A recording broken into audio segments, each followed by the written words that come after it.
मूर्ख नाई की कहानी। प्राचीन भारत में एक बहुत ही दयालु व्यापारी रहता था।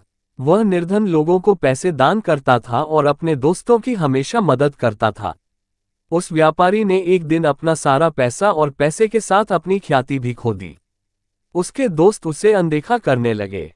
इन सब से तंग आकर एक रात उसने सोचा, मैंने सब कुछ खो दिया, कोई मेरे साथ नहीं है, मुझे मर जाना चाहिए। उद्धरण चिन्ह। ये सोचते सोचते उसे गहरी नींद आ गई। सोते हुए उसने एक सपना देखा। सपने में एक भिक्षु ने उससे कहा, कल मैं तुम्हारे द्वार पर आऊंगा। तुम्हें मेरे सिर पर लाठी से चोट करनी होगी।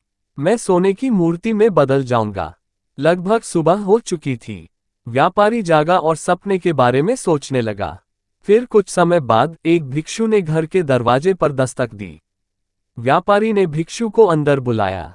व्यापारी ने भिक्षु के सिर पर लाठी से वार किया और भिक्षु तुरंत ही सोने की मूर्ति में बदल गया। पास से ही एक नाई गुजर रहा था, उसने ये सब देख लिया। लालची नाई ने व्यापारी की नकल करने का फैसला लिया। अगले दिन नाई एक आश्रम में गया और कुछ भिक्षुओं से एक कठिन पुस्तक को समझाने के लिए अपने घर पर आने का आग्रह किया। भिक्षुओं ने उसका आग्रह स्वीकार कर लिया।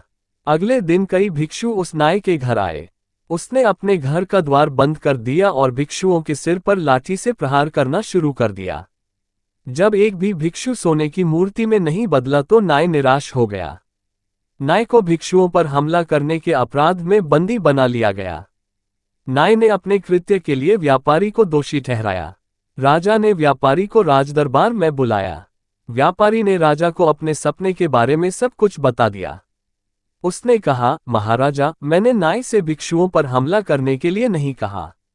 नाई को यह मूर्खता करने से पहले इसके दुष्परिणामों के बारे में सोचना चाहिए था। राजा व्यापारी की बात से सहमत था। उसने व्यापारी को मुक्त कर दिया और सैनिकों से मूर्ख नाई को कारागार में डालने का आदेश दिया। शिक्षा बिना सोचे समझे कोई भी कार्य नहीं करना चाहिए।